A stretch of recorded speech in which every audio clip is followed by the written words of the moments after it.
Hey everyone, it's me, Amy Walter. Before we start the conversation, I wanted to let you know that this podcast is brought to you by the Cook Political Report. If you are interested in more of our great content, consider subscribing. Go to cookpolitical.com/subscribe. Listeners can use the discount code ODD10, that's ODD, the number 10, to save 10% on any subscription. This offer is only available to new subscribers.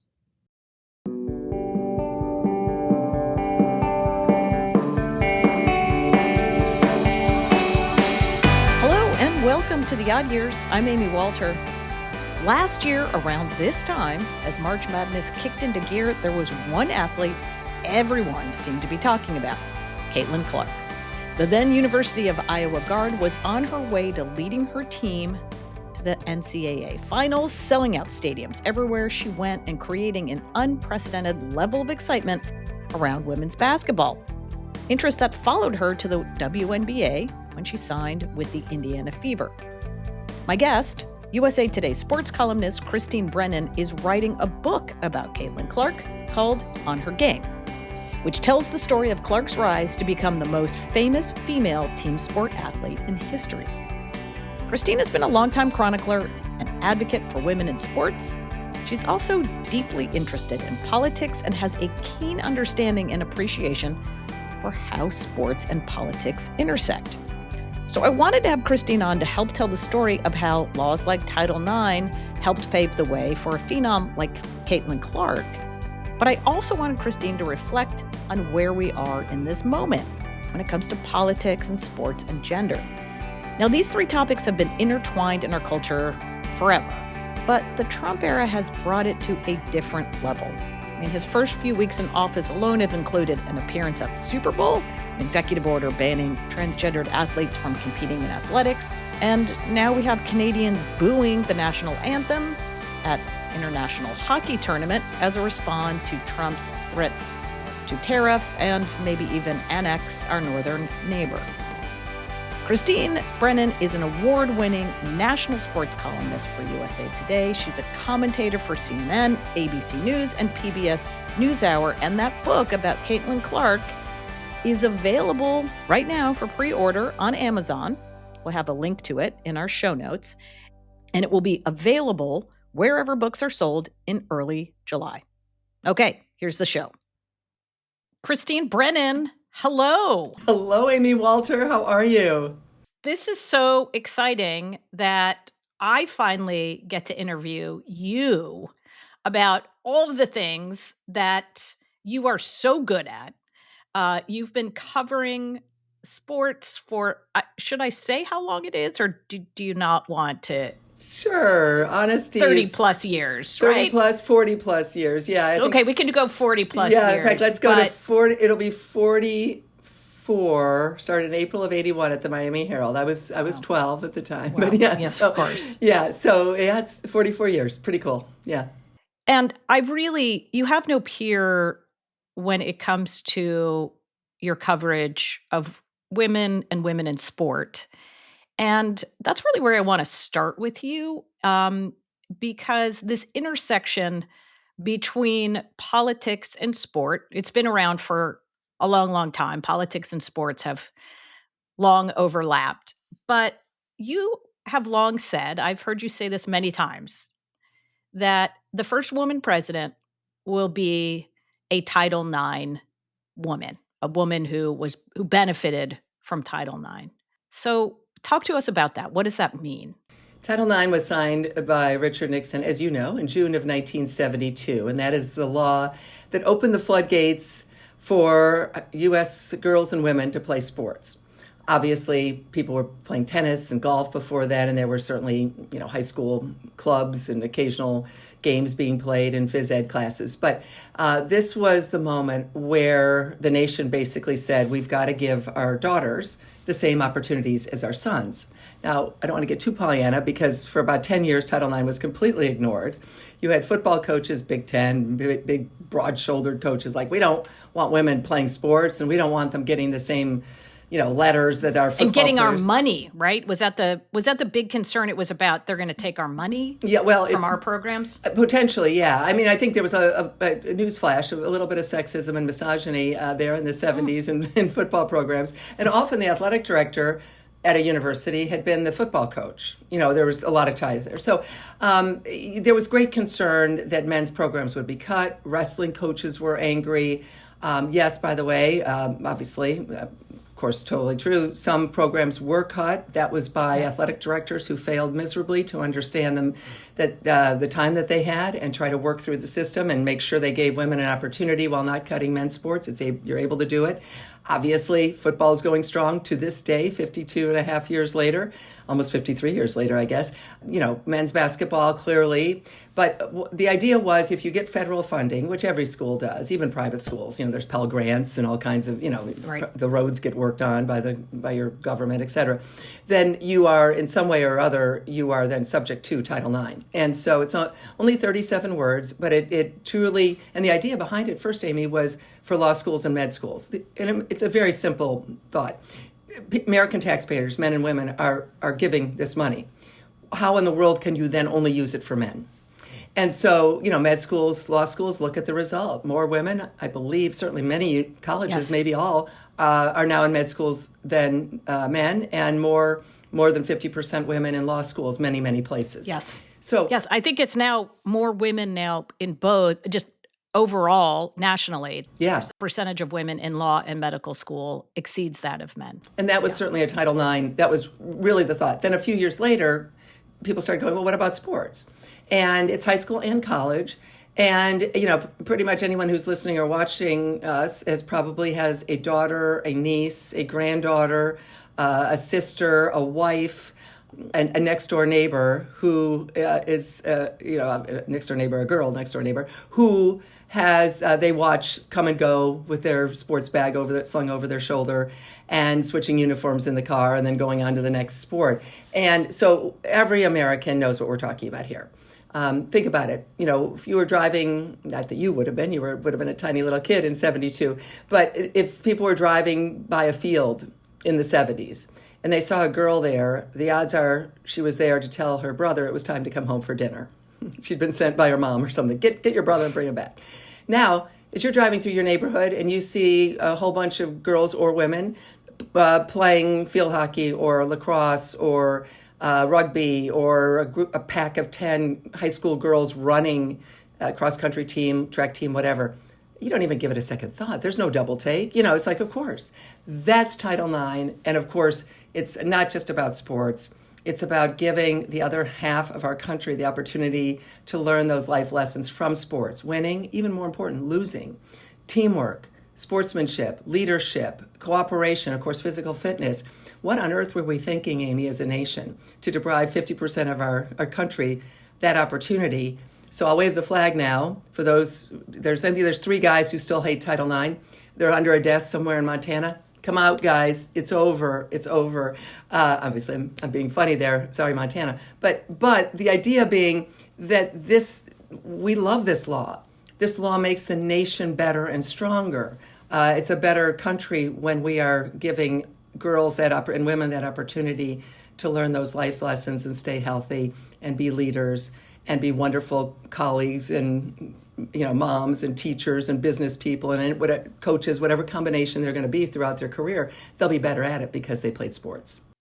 Right. And so your contention is that, again, I will say, for those of us in the Gen X generation, and then going forward from there, we're beneficiaries of Title IX, right? So if you came of age in the late 70s, early 80s, you were more likely to have benefited from this, which suggests that the female president, if this is your contention, that because of those skills that you picked up on the field or on a court will translate later in life, including into politics, that the female president will be someone who played sports as a high schooler, or maybe she played in college, or right, that it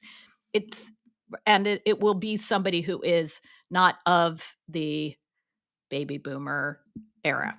Right. So I'm a baby boomer, kind of near the end, but I had sports in my life totally because I had my own personal Title IX. I had my dad, right, and my mom too was totally supportive. And I'm, as you know, almost 6 feet tall, 5'11" and a half, and so I was playing sports with the boys, but we didn't have organized teams until freshman year of high school, and I was a six-sport athlete in high school.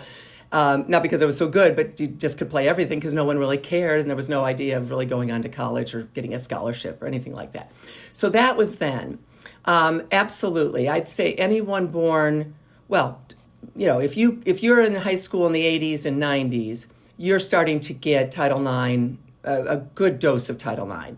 And if you're born, say, like a certain basketball player who's born in 2002, wears number 22, and that age group, and I have a niece who's a year younger who's a great athlete in college, then you're getting Title IX on full blast. So we're already seeing it. I was able to moderate a panel on the exact day of the 50th anniversary of Title IX, June 23rd of 2022. Tom McMillan organized this, the former congressman and Maryland men's basketball star. And among the panelists were Lori Trahan, congresswoman, who was on a volleyball scholarship. Great volleyball player. At Georgetown. And Susie Lee, the congresswoman from Nevada, who had been a swimmer. Sherry Bustos, who is now retired, I believe, right? But from Illinois. Yep. I believe her sports were basketball and volleyball. Basketball, yeah. And Sharice Davids, who is martial arts.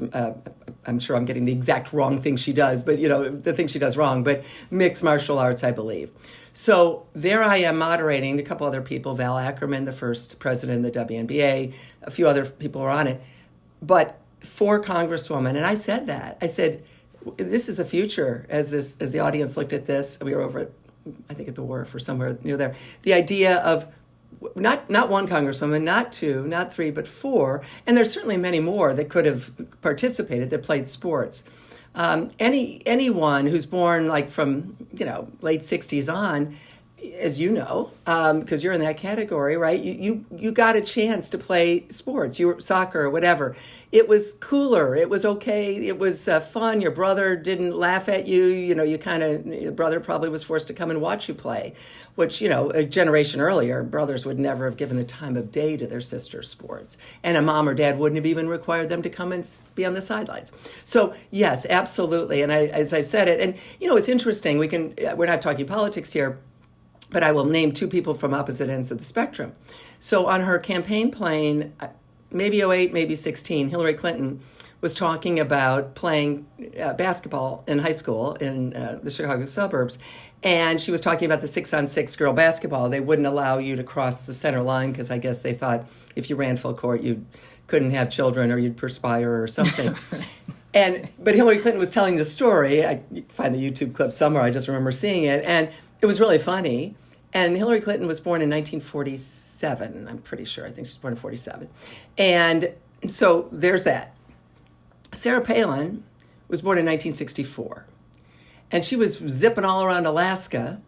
Her dad was her coach on some sports. I think she was a 3, 4, 5 sport athlete in high school. And tough as nails. Obviously, Hillary Clinton is also tough as nails. So from 1947 to 1964, the difference, again, forget the politics, but something for everyone in this conversation, obviously. It's look at the difference in terms of sports opportunities with 2 women who are obviously running for either the highest or the second highest office in the land. And there's going to be so much more of that because, as you said, it's popular. Girls want to play sports. The cool girls now are playing sports. Where back in the day, the cool girls were not playing sports. And for sure, those life lessons, those will translate in every way. Governors we're seeing, more congresswomen, more state reps. All of these women played sports. I'm not saying that they're Katie Ledecky or Caitlin Clark or Serena Williams, no, or Simone Biles. No, of course not. It's just that opportunity to play. And I think we will see, Bill Bradley comes to mind, right, as just a great athlete at Princeton, basketball star, Olympic gold medalist, and then, of course, running for office. The female Bill Bradley, so to speak. There'll be hundreds of them in this country over the next 20 to 30 years. So, Christine, let's talk about this idea that you raised at the very beginning that everybody loves Title IX. What's wrong with who doesn't love this idea of giving women more opportunities? Look, we're in an era right now where we're seeing this idea of DEI being questioned, rolling back a lot of protections for different groups. We're hearing a lot about the frustrations of younger men, and that women, especially younger women, have been given opportunities that have been, and that it's men now that have been overlooked. Um, we're seeing Title IX now being used by conservatives to say that to justify bans on transgender athletes participating, specifically men participating, uh, people who were born as men and transitioning or saying that they identify as women from playing in women's sports. So I am curious your take on this, because it feels like with women in sports there has been so much progress, but feels like we're at an inflection point. Do you feel that too? Oh, for sure. And in your world, the political world that you're in, of Yeah. course, I mean, that goes without saying, right? The Trump victory and the Trump administration, it's, God, my goodness, it's so many places. And certainly with people losing jobs and things like that, it's, it's clearly can be more important than sports, right? Although this is sports, but it's also culture, and it's also That's right. It's That's right. Sports and culture and politics, they're all it's what have we said? It's like it's a 12-lane super highway, right, where sports and culture meet. yeah.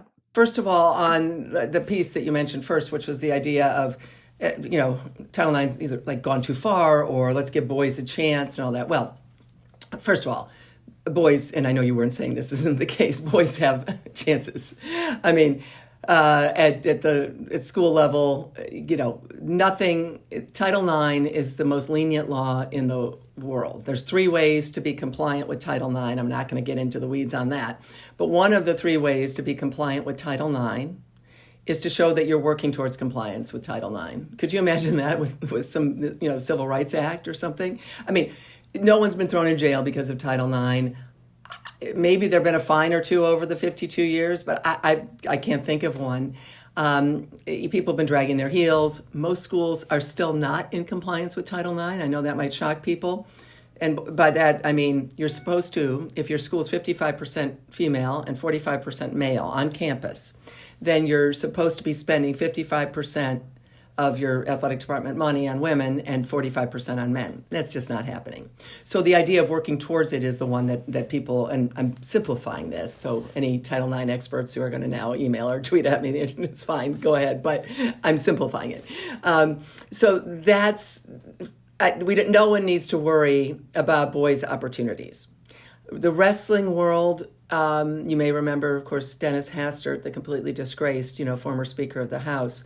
And he was very upset about Title IX, and other wrestlers were.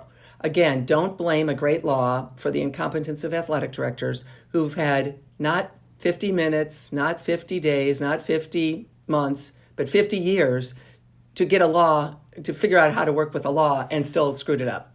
And most of the slashing and burning of men's sports, like Olympic sports, was happening not recently, but more, 30, 40 years ago. Right. And that's terrible. No one wants to lose those opportunities for Olympic sports, men's or women's. But the facts just don't back that up. Clearly, there's an emphasis, as we know, on giving men and boys their voice back, or whatever people want, like Mark Zuckerberg. That's out of my area of expertise, except to say they've got it in sports. We've just started a college football playoff. The money, the TV ratings are extraordinary. Men's basketball clearly doing great, although women's basketball, one of the greatest stats ever was last year. Caitlin Clark's senior year, Iowa against South Carolina, that final, NCAA final, played in the afternoon, a Sunday afternoon, not prime time, got 18.9 million viewers.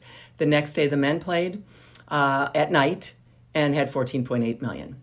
Never before ever in my life I would have thought I could say that sentence. The women had 4 million more viewers than the men, but that was because of Caitlin Clark. So, but my point there is that men are doing just fine. Where we should worry, if you're worried about men's sports, is the Olympic sports. Because if we're going to start paying and do all these things with men's basketball and football, and women's basketball, volleyball, probably a few other sports, then what are we going to do with our Olympic sports? And there's real concern about them. So that would be men's golf, women's golf. That'd be baseball, be wrestling, swimming, men's and women's swimming, which of course is the feeder system for our Olympic team. We have to worry about that very top-heavy issue. Worrying because they can't make money outside of their or in their sport or outside of their sport in the way that a football player or basketball player could. Is that what you're saying? And also the spending that's going to be happening for football. So if you have to spend $2 million to get a quarterback, which is, the NIL money, but if now we're going to pay athletes as well, like really pay them, make them employees, then you're going to throw all your money probably at football and men's basketball, and again, some women's basketball. Well, then it sounds like doomsday, Chicken Little, sky's falling. People are going, oh, we don't believe it. Well, especially with the cuts the Trump administration's making on universities' federal funding already, which is not sports related. But now, if you're forcing an athletic department to make sure to pay incredible salaries to keep a good football team and a men's basketball, and again, women's and whatever, what happens to the budget? And there's great concern from experts that either become club sports or go to D3. You love D3, I love D3, but that doesn't compute in terms of. So there are great concerns about the Olympic feeder system, not for 2028 in LA, but moving on, about what happens with sports like wrestling and swimming and track and field, which have been feeder systems for our Olympic teams for just the U.S. and other nations. And so, yeah, it's a real problem if you're spending all the money on a couple sports. But that looks like where we are. There's way getting into this. But NIL, name, image, and likeness, as you know, the Biden administration had mandated it needed to be under the umbrella of the university, in-house, so to speak, and governed by Title IX. The Trump administration has changed that. They're saying no Title IX restrictions, which means NIL money, you could spend 90% of it on your football team. Let's make it 75% of your football team, 20% on your men's basketball team, and then 5% on your women's basketball team. Right. So that's the real, if you're talking about women and in the next 10, 15 years as athletes, not just ones who want to go to the Olympics, but if I'm a really good softball player, which I was not, but played in college, and wanted to play at that level, you're suggesting that if I'm at a big school, there may not be the funding there in 10 or 15 years for those programs. Well, exactly. Or now NIL, of course, if you're a female athlete, you've already been used to not getting the kind of money the men get, right? So I think there's probably a happy medium. I would love it to be Title IX related like the Biden administration wanted. The Trump administration is just Wild West. So again, a Caitlin Clark or a Juju Watkins will make money, of course. Of course. Because she's still in college. But there won't be the mandate to look for those deals for your female athletes.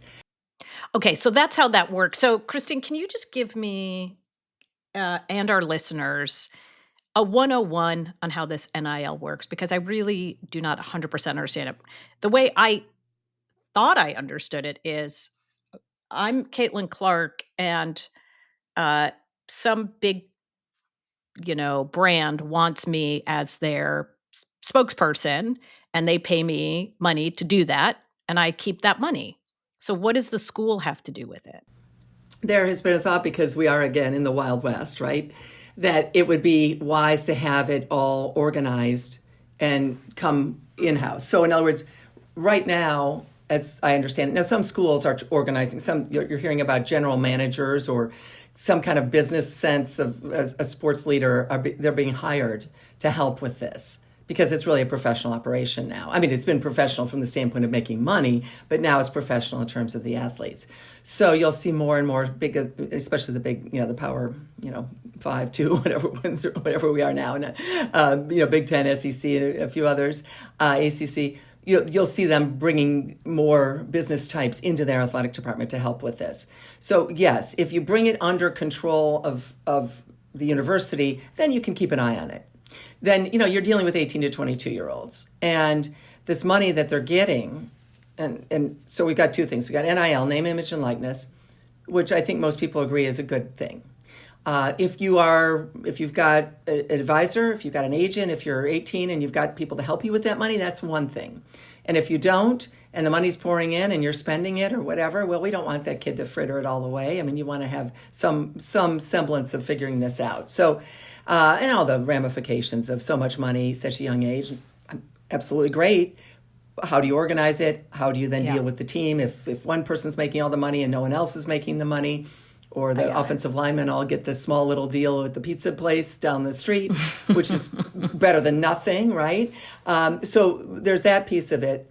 But then there's also the idea of then paying athletes. So the people who I look to and say they're smart, leaders in sports are trying to figure out how to have universities stay on top of it versus having the Wild West, the gunslinger, hey, here, kid, here's money. You hear these stories about freshmen who are given $1 million. Hey, what could go wrong, right?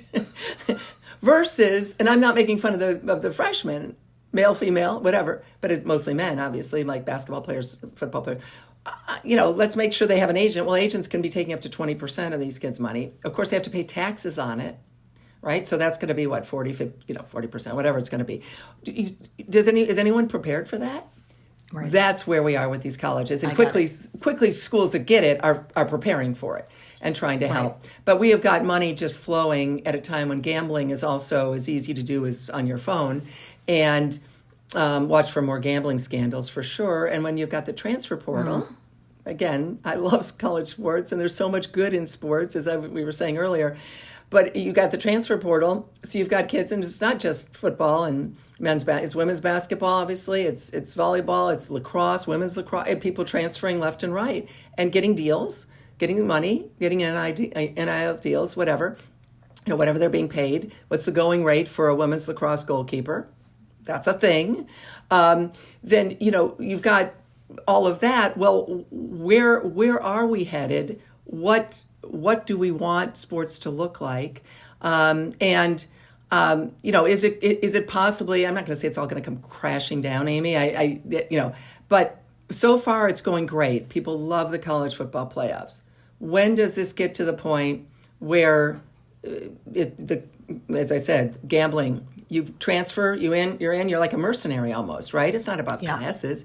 So can a gambler latch onto a kid that has no allegiance whatsoever to the school versus the kid who's been there for 4 years, who would say, I would never throw 3 interceptions in the first, or 3 incompletions in the first 5 passes so that they could bet on that, right? Again, I'm making that scenario up, but these are real issues being discussed by college leaders and in that space, and professors and those that study this. It's that big of a deal what we've got going, throwing in the money, the transfers, the chance to gamble in every sport now.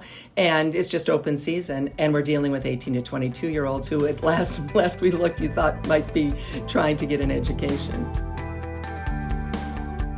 A quick break. We'll be back with Christine Brennan.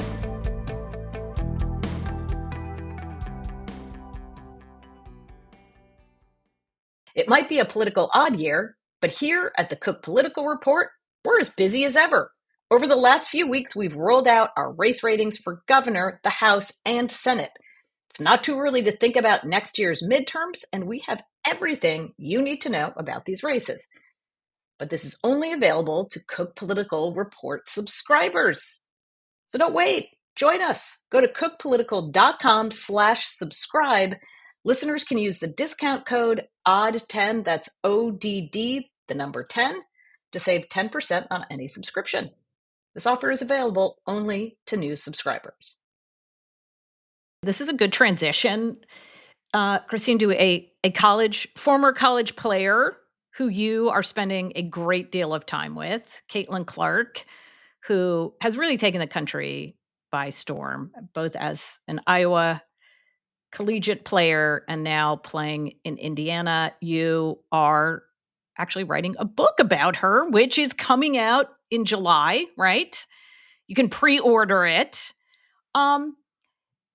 I want you to talk about her and the impact that she's had. And also, if you can, kind of do the through line here for your career, because I mean, as we talked about, you've been covering sports for a long time, but your work on opening Augusta to women back in the early 2000s was really seminal. And now we think about that moment of women being allowed to play at a golf course in a very famous tournament. And now we see the stat you just gave me that more people were watching a women's college basketball final than were watching the men. Like what does that all say to you?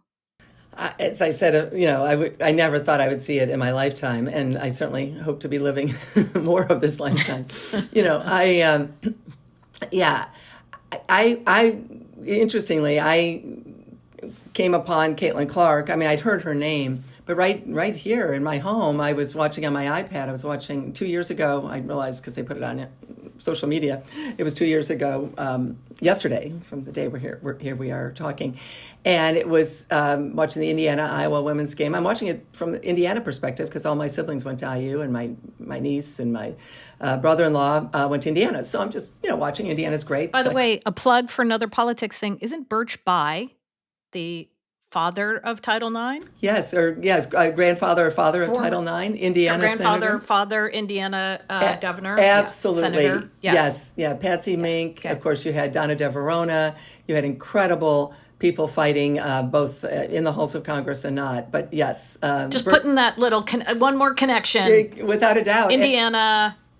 Yeah. Caitlin Clark, Title IX. Okay, so you're watching the game. We're watching this game 2 years ago. And by the way, there's a wonderful facility that's being built, an incredible thing in Indiana called Marvella, named after Birch Bayh's wife, that's being run by the former Indiana Fever president, Allison Barber, who's now moved over to do that. And so, yeah, there's amazing things going in the Title IX space. But going to Caitlin Clark. I'm watching this game, and I think it helped that I was watching it as an observer, right? I'm not on press row. I'm not, cynically thinking, what time's my flight, and you know me, I love my career. I love what I get to do. So I'm not ever, going, I hate being at press row, but, you're on a deadline and, there's a lot going on. I'm just enjoying this game. End of the game, and all of a sudden, clock's running down, and Iowa, inbounds, and there's this kid, number 22, who's shooting off balance, kind of sideways, or one leg's in the air, and she throws this three, a prayer of a three from, who knows where, the next, the parking lot or something, and it goes in, and they win the game. And you're watching this, and I'm texting with my sisters, and we're watching, like, oh my goodness. Now, again, they won in Indiana. I won in Indiana, I mean, in the sense of for them. But Iowa, it's like, wow. So I'm watching this and thinking, what have I just seen? And I couldn't get enough of watching that, as many people, watching the highlight over and over. And then she's running off, and the fans and the team swallows her up. And she's incredibly passionate, interesting character and person to watch. And so, okay, that was that. And that, I was introduced to Caitlin Clark, as many millions of Americans were, by a stunning three-point shot. And I think that helped inform me and understand this phenomenon that started to take over the country of what was going on here. Yes, it's basketball. Of course, she's a basketball player, Amy, but it's the high wire act at the circus. It's the trapeze act. It's the thing that your jaw just drops. And it's sports, yes, but it's entertainment. And it's very, very much like the Tiger Woods phenomenon, which I covered every day, covered the length of his career, and watched, many different tournaments and covered many around the world, British Open, Masters, etc. And watching Tiger, where I used to say, I'm sure this is true, I don't know the specific grandmother that I'm now generically quoting, but, the grandmother who had planned her Sunday afternoons around Tiger's tea time at the Masters. So that would be my mom. There honestly. You go. So now we have someone. It's your mom.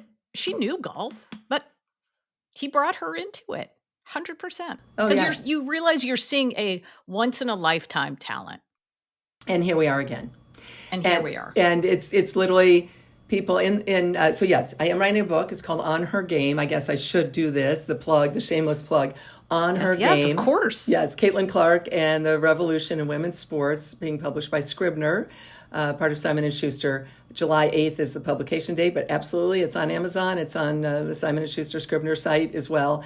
I'll start promoting it more soon. I'm still working with the copy editing and making changes, so it doesn't seem quite real yet as a book, but a labor of love, and I'm just so honored to be writing this book, unauthorized.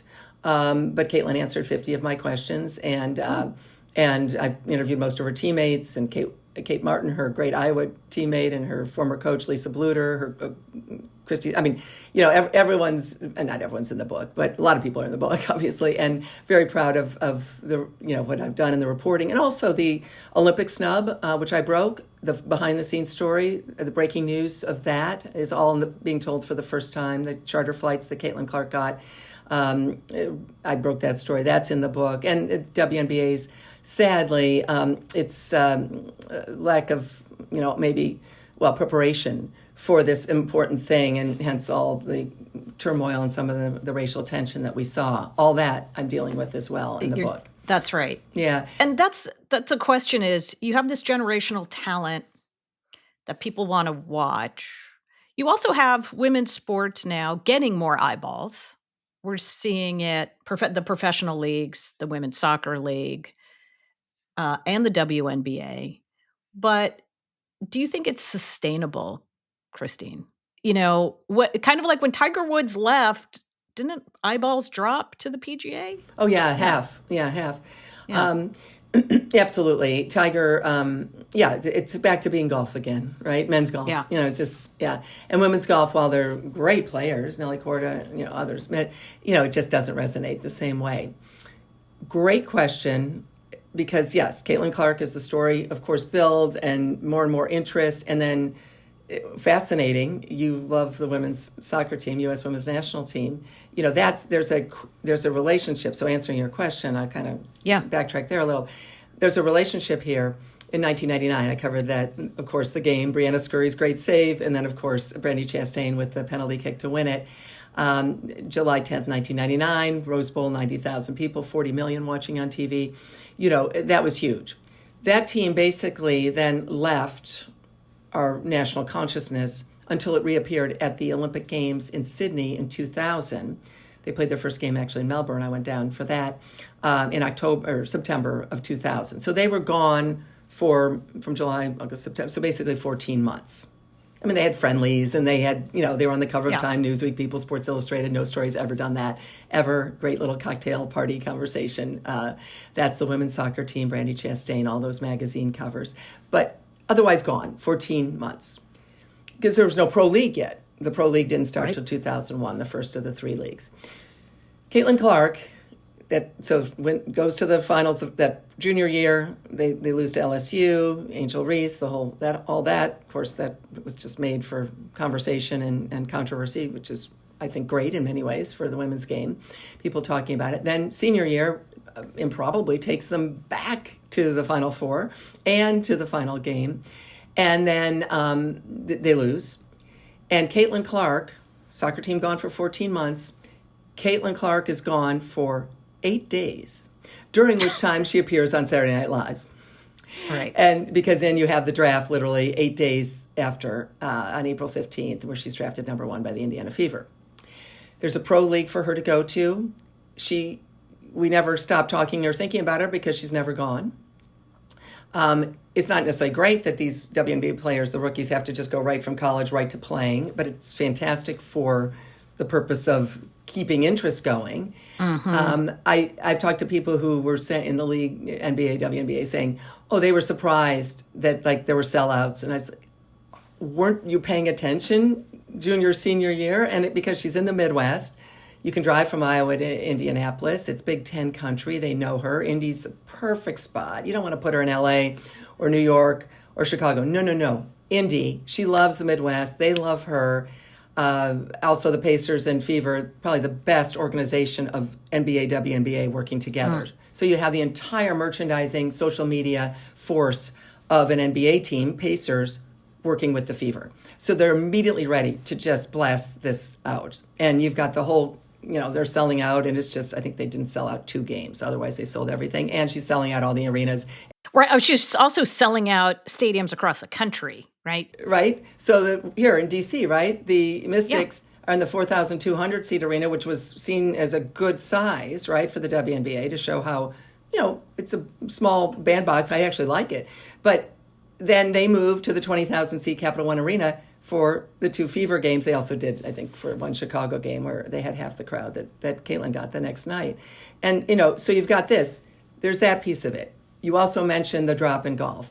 Tiger Woods, greatest golfer ever. I mean, I think, Jack Nicklaus, Tiger Woods, whatever.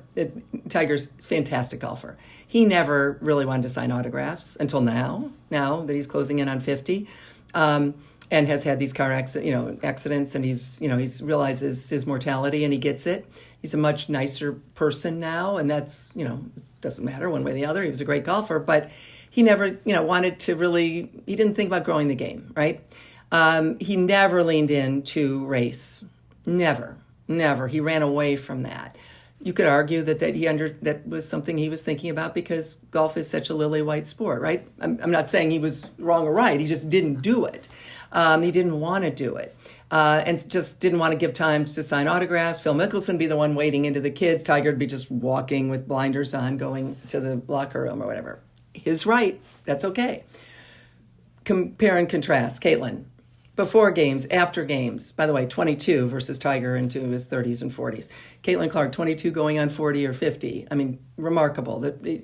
People, by the way, if you like her, if you met her, you would love her. I mean, it's one of those athletes where you meet and you go... What you see is what you get, is what you're saying. And even better. There's not a private... Even better. Caitlin that people behind her back are like, actually... No. Even better. She's not like this. Absolute delight. She answers questions, and then we'll go off on tangents to talk about other things she wants to talk about. I mean, name a pro athlete who does that.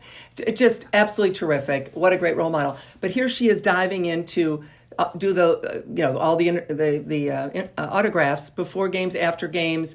Kids line up. She does this. She does this willingly. She loves it. She talks about how much she loves it, and looks at those girls' eyes and those boys' eyes, and she talks about girls and boys, both.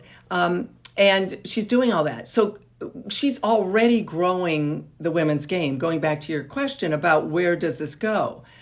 I think we will have girls and boys who are totally driven by their love of Caitlin Clark for generations. Those 5-year-old kids I saw because then I was on the road just with, covering all the Fever games after the Olympics for this book, that they're everywhere. And mom and dad, aunts, uncles, mom, whoever is bringing them to games.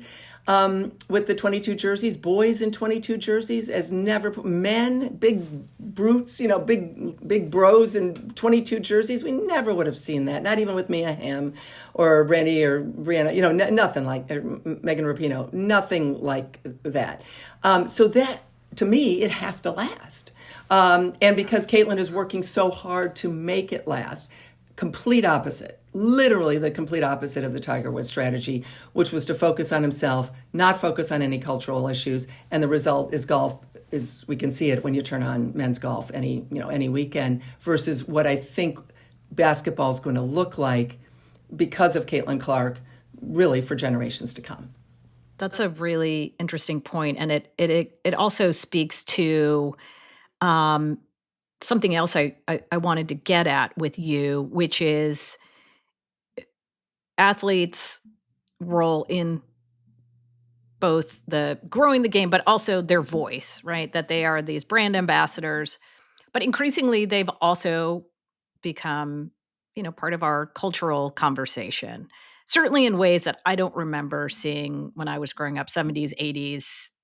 You did not have players wading in as frequently into some of these conversations. And I'm curious, we saw in the first Trump administration, you had Colin Kaepernick and taking the knee. And then, of course, Mike Pence showing up at the football game there just to show his displeasure with that. And that became a whole running debate politically. You had NBA, WNBA players wearing Black Lives Matter shirts. You had Megan Rapinoe after the World Cup victories saying, there's no way I'm going to the White House, making her opinions very clear. And Christine, we're only, 30 days into this administration. We already saw the four-nation hockey tournament, which, by the way, I had no idea was even a thing until you see the clips of it of the American anthem getting booed in Canada, and then fights breaking out on the ice between the Canadian and American players. And I think, is this what we should expect for the next 4 years, whether it is an international tournament or on our courts and fields here? I'm afraid so, Amy. I think we should expect it. You can make a case that there's no president who has been more linked to sports and more sports than Donald Trump. Obviously, Gerald Ford played football at Michigan. Ronald Reagan played football. Over the years, of course, many presidents, George H.W. Bush played baseball. Played baseball. Yeah. Right. So they played sports. A lot of them, Eisenhower played golf. Bill Clinton played golf. Of course. I mean, but in terms of the business of sports and being interwoven into the structure of sports in our country, that's Trump. I mean, it really, really is when you consider he wanted to be an NFL owner and they never wanted him, which drove him, I'm sure, drives him to this day, as we know about him. I have no idea, but I'm guessing. USFL, he owned a team in the USFL, and that's when I'm pretty sure I interviewed him then because I was doing some coverage of the USFL, which was one of those leagues that popped up and then went away in football. He ran something, you'll appreciate this, as a cyclist. I hope your viewers and listeners know what a great athlete you are, Amy Walter. We'll next episode, right? Sure. Amy Walter does sports and talks about it. But I know you love to cycle. And so there was something called, don't laugh, you're going to laugh the moment I say this, Tour de Trump, that was in New Jersey, in Atlantic City. And I was at the Washington Post then. And I covered it. And I don't know if this is one of those things I dreamed. I could just look it up, but or it happened. So I'm going to say it, but please, everyone, don't get mad at me if I'm wrong. I think Lance Armstrong won it. Now, again, I could have dreamed that, but if that's true, and as a journalist, I should just responsibly just check. So I apologize for that. Yeah, but some things are too good to double check. No, right, exactly. Right? This is too good of a story. If, in fact, Lance Armstrong won the Tour de Trump, I mean, come on. So there's that, because we know how disgraced, sadly, tragically, that Lance Armstrong did it all to himself. Awful. Yep. So, okay, there's that. Golf, owning golf courses. 2017, I went up to Bedminster and I was there for a week, credentialed, as a journalist, of course, to cover the U.S. Women's Open Golf Tournament at Bedminster. Donald Trump was hosting the crown jewel of women's golf. And I did ask every single woman that came in there, from Michelle Wie to Julie Inkster to you name it, Lexi Thompson. I asked, what's your thought? What's your opinion on playing golf and playing the crown jewel of women's golf, the U.S. Open, at the golf course owned by a man who's bragged about sexually assaulting women? That's journalism. People get mad at my questions. Obviously, the WNBA got mad at some question the players did. That's journalism, folks. You ask those questions. I'm not there for friends. I mean, I'm to make friends. I'm there to do my job for the readers and viewers or whatever. So anyway, but Trump is just so linked, Amy, to sports in our country, and he loves it. And of course, it allows him to stand there in the arena and get cheered or booed or whatever. So that's his whole thing. So to the point that you're making, moving forward here with him, and I know you said this as we were kind of chatting about this yesterday, you've got the Men's World Cup next year, right, 2026, U.S., also Canada and Mexico, that'll be interesting, hosting the World Cup. But U.S. is certainly tons of games will be in the U.S. And so he's going to want to be at that final, which is in New Jersey. I'm pretty sure it's there anyway. He's going to want to be there for that. So will a lot of other, obviously the presidents or prime ministers or whatever of the two countries that are in it. And I'm sure Canada and Mexico will also send representatives, if not their leaders. So there's that. Then just 2 years after that, the 2028 Olympic Games, of course, return to Los Angeles. And Donald Trump will be the person, if he wants to be, but it's usually almost always a president or a leader, opening the 2028 Los Angeles Olympic Games. So I would expect that we would see what we saw the first term. I think that, when he called all the football players, he said, get those SOBs off the field. He was saying that during the Alabama Senate race that he was down and, campaigning for someone. I was in the green room at CNN, where you've been a million times, and I was ready to go on Don Lemon's show to talk about something. And immediately we're like, oh no, whatever we were going to talk about, we are talking. Right. Now we have to talk about this. And sure enough, I could see on social media the players were just exploding, being called SOBs, majority black league being called SOBs. And sure enough, there was there were mass protests on the Sunday with the anthem and what have you. Interesting little note that will be on her game. I have a whole chapter on the WNBA because I think it's very important to show, this is a 74% black league, or black and or mixed race. And it has always been that. And that's the backdrop upon which Caitlin Clark entered the league. And it's, of course, I'm covering all that. I've written columns about Brittany Griner and about things about the league and talked about it since 99. So that's in the book. And when we think of Kaepernick, right, we think, well, he was the first, right?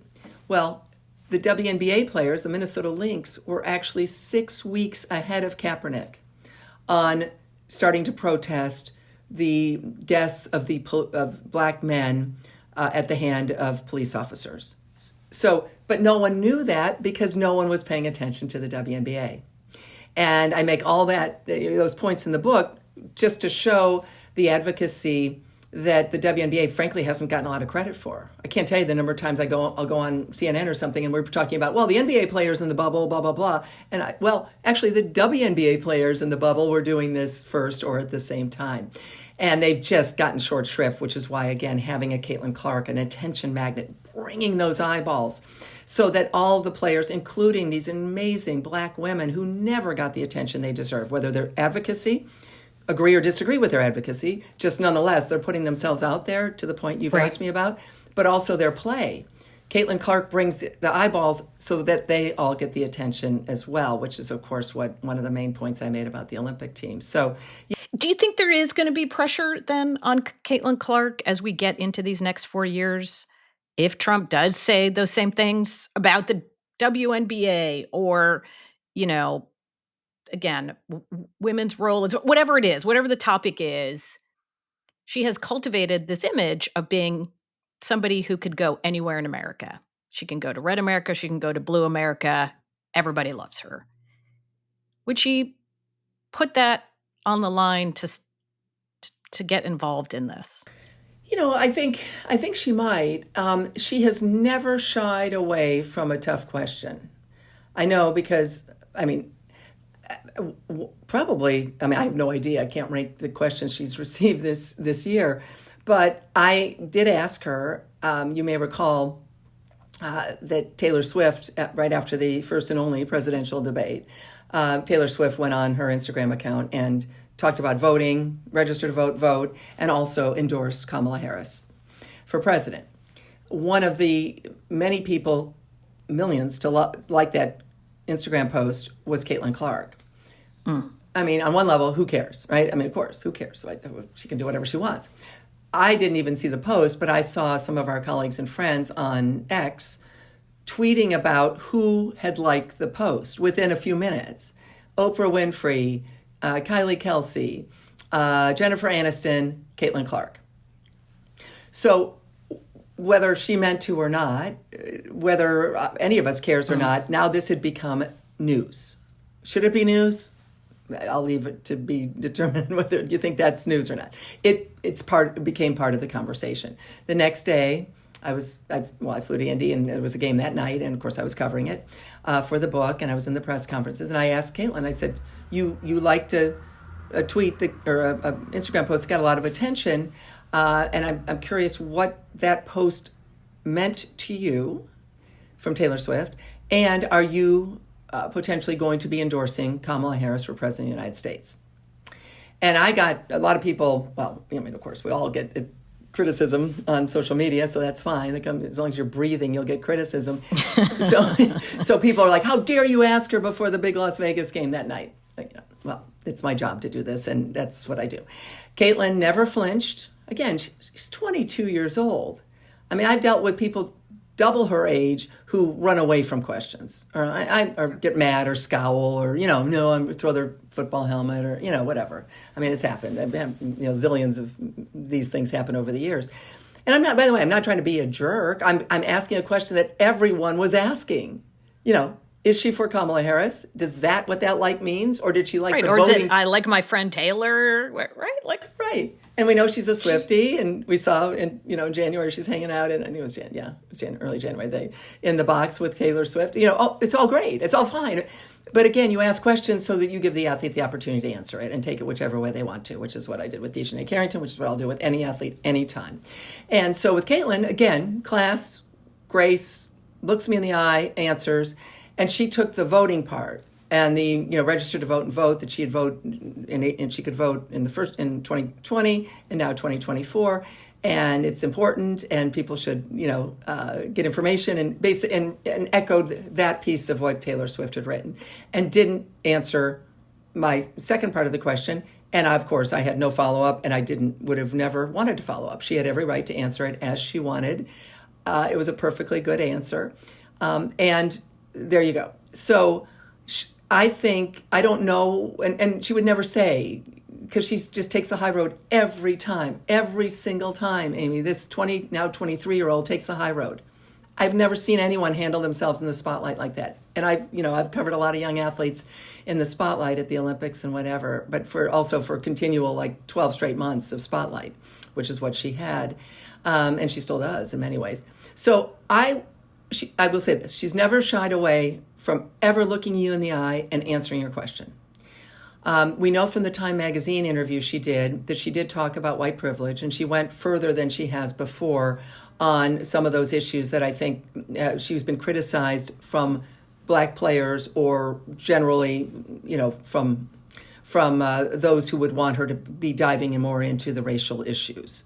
Right. But it's also important to mention, in total fairness to Caitlin Clark, when she went on Saturday Night Live, which is a great audience, it's much more than just sports, right? She talked about the players thanking them for allowing her to walk through the doors that she can walk through now. And every name she mentioned was Black, from Maya Moore to Dawn Staley, Cheryl Swoops. There were about 5 or 6 on Saturday Night Live. She did that. She wasn't asked about it. So people are like, oh, well, she only answers when she's asked about things. And again, I'm not here to defend Caitlin Clark or not defend. I'm just here to tell the truth in that sense. And then she was asked about it in June, and she followed up with a great answer. Don't use my name. Basically, these were paraphrasing. Don't use me for your agendas, and for hate, and for all these players deserve respect. So she has done that. I think your question is a very valid one, and I'm glad we're talking about it. She has PR people. I am not one, clearly. Unauthorized biography, for sure. but I'm a journalist. But there is this sense that she's avoided it. And I would say she hasn't avoided it. And everyone wants her to have the answer that they exactly want for her. I go back to that Saturday Night Live thing. Everyone, if you doubt, look it up. This woman is on Saturday Night Live, and she is speaking one name after another, thanking them for allowing her to have the career she has in the WNBA, which is about to happen because she'll be drafted in a day or so. And every single one of them was Black. And she is a class act all the way. But yes, I would not be surprised at all if she speaks out. But I also think she's smart enough to understand and work her way, again, with her agent, her family, mom and dad, her brother's huge in her life, to work her way through it and handle it in the classy and dignified way that she handles everything. Well, I'm definitely looking forward to getting into this, being able to read this. Can I get my pre-order in? You can get your pre-order in. Now, we live about 20 minutes apart, so right. Maybe I can. Yeah, okay. My pre-order can come delivered. I think I might have a special delivery when these books arrive in June. I am very excited. Yeah, no, thank you. And I am. It's an honor. It's a total honor at this moment, in sports to see this happen, and the WNBA waiting for this moment, and here it is. And yeah, let's hope it continues, because it's, even if they've had trouble, there's no joy in that for me reporting it, right? That if there's some issues or stops and starts, or they weren't quite prepared, come on, be prepared. Let's see women really shine and not fight and not have issues and not allow the guys and sports media to go after whatever. And I think we'll see the second year, I hope, be smoother. You're already seeing it, by the way. For Indiana Fever fans, they are reloading, or they are loading. They've changed their entire leadership, and they brought in some great veterans, and they want to win the title. The old line that I don't think you or I made up: a rising tide lifts all boats. That is exactly where the WNBA and all of women's sports is, because volleyball, Olympic sports, women dominating the Olympics, of course, for the U.S., on and on, 4 straight Olympics, where women have won the most gold medals, in most medals over 60% of the U.S. medals, 58% won by women. This is the golden age for women's sports in this country, and it's absolutely a delight and an honor to chronicle it, for sure. We look forward to reading more about both this and all the other great coverage of our vast world of sports. Thanks. Thank you, Amy. You're the best. Great honor to be with you. Thanks. Thank you so much for listening to The Odd Years. If you liked what you heard or want to make a suggestion, leave us a review or recommend us to a friend. You are our best way to get the word out about what we do. And if you want more from the Cook Political Report, consider becoming a subscriber. Go to cookpolitical.com/subscribe. Listeners can use the discount code ODD10, ODD, the number 10, to save 10% on any subscription. This offer is available only to new subscribers. The Odd Years is brought to you by the Cook Political Report and is produced by Becca Kaufman. Thank you, and we'll talk soon.